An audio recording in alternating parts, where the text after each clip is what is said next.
Assalamualaikum warahmatullahi wabarakatuh. Selamat sore teman-teman viewer semuanya.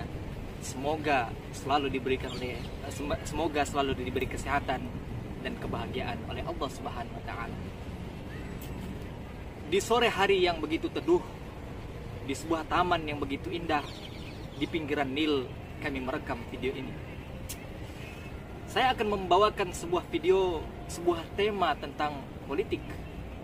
Di saat teman-teman saya berbeda, yang mereka membawakan tema-tema agama, maka saya hadir dengan membawa politik. Apakah politik penting bagi generasi muda?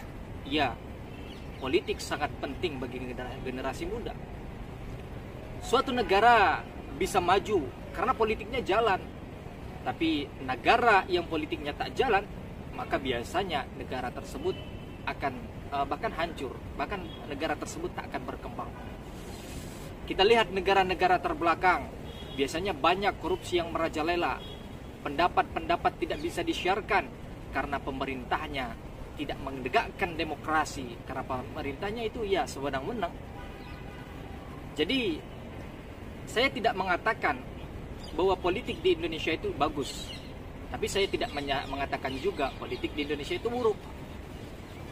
Generasi muda zaman kita, Gen Z, generasi zaman sekarang, itu adalah tatanan yang akan memimpin Indonesia di 20 tahun yang akan datang. Jadi kita mulai sekarang perlu untuk memahami apa itu politik, bagaimana sistem politik, dan bagaimana pekerjaan politik. Ya, seperti perkataan Soekarno, berikan kepadaku 1000 orang tua, maka akan kupindahkan kutub utara dan kutub selatan. Tapi berikan kepadaku 10 pemuda, maka akan kugoncangkan dunia. Begitu besarnya effort, dampak dari pemuda-pemuda untuk memajukan sebuah negara. Maka mulai dari sekarang, mari kita memahami politik. Jangan acuh tak acuh untuk politik, karena kita tidak bisa hanya demon-demon saja. Kita tidak bisa hanya mengkritik-kritik lewat Twitter saja. Kita harus mempunyai prestasi. Kita harus mempunyai bakat untuk memajukan sebuah negara, untuk bersama-sama mengembangkan negara kita Indonesia tercinta. Pemilu secara tertutup itu sebenarnya pernah dilaksanakan dari tahun 1955, kemudian di tahun Orde Baru, bahkan di tahun 1999. Kemudian pemilihan berubah menjadi pemilihan secara terbuka itu sejak tahun 2004, 2009, 2014 dan 2019. Oke. Jadi kenapa beliau menggugat seperti itu? Ada beberapa alasan beliau menggugat. Karena begini, ketika pemilu terbuka, ketika pemilu tertutup, maka partai-partai kecil yang tidak mempunyai sokongan dana yang banyak, mereka bisa bersaing secara utuh. Karena ketika pemilu itu secara terbuka, maka siapa yang kaya, siapa yang kuat untuk mendanai kampanye-kampanyenya, itulah yang akan menang. Ada beberapa kelebihan jikalau pemilu itu dilaksanakan secara tertutup. Yang pertama, memungkinkan pemenuhan kuota perempuan dan etnis,